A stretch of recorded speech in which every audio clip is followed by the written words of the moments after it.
All right. I believe that the securities industry has a lot of growth potential. We need to have more operators. There are many more people who can be reached to patronize various products within the securities space.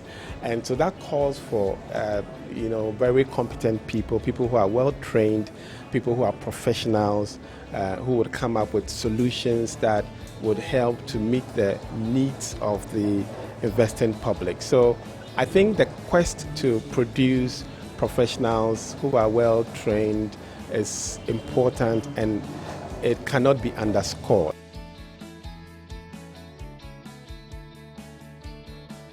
And as a commission, we are together with the Ghana Stock Exchange, the Securities, Central Securities Depository, and then the Ghana Securities Industry Association. We are,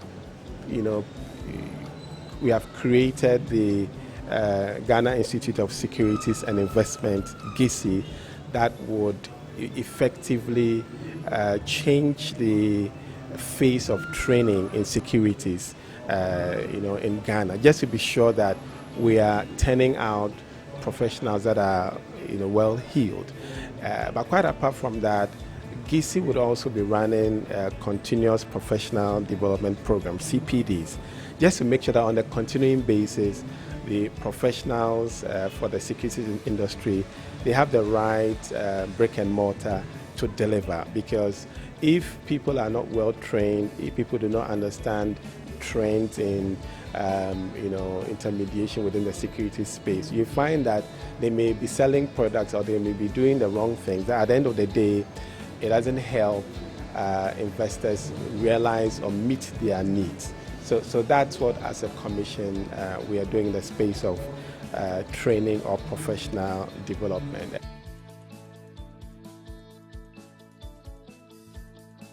Generally, I know there is a lot of concern about whether it's okay to invest, take money to the firms that we have licensed. And my answer is that yes, it's okay to invest. Now, what we need to do is to get people to understand, what you must do when it comes to investments. Okay.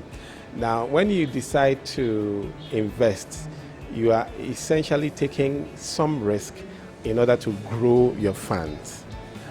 What is important for the one who wants to invest to know is, what are my objectives? Why do I want to invest? How much risk can I take? That's a risk tolerance.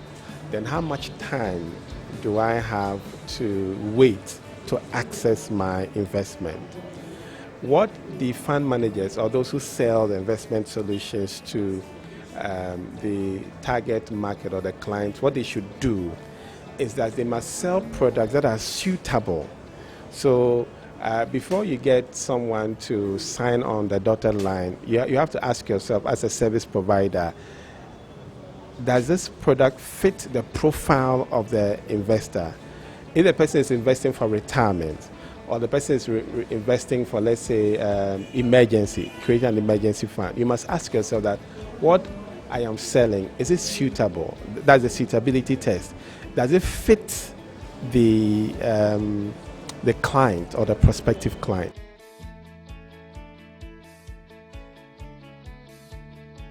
What we want to do as a commission is to really intensify investor education.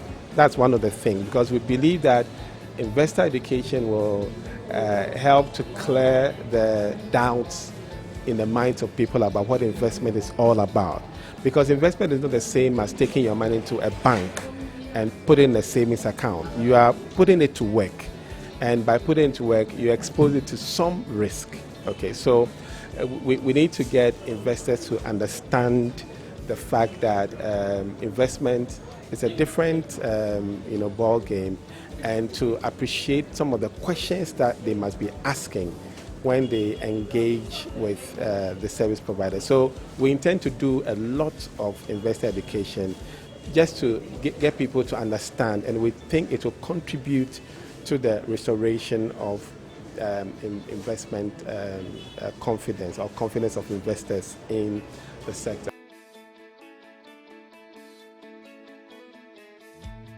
What we are also looking at is in the cases of where people have had, let's say, their funds locked up in various institutions, we are exploring all options in terms of what relief can be arranged for them. We have engaged with various stakeholders, and I can confidently say that in the coming days and weeks ahead, we'll be announcing some measures that would help to bring comfort, to the investors who have their funds locked up in various institutions.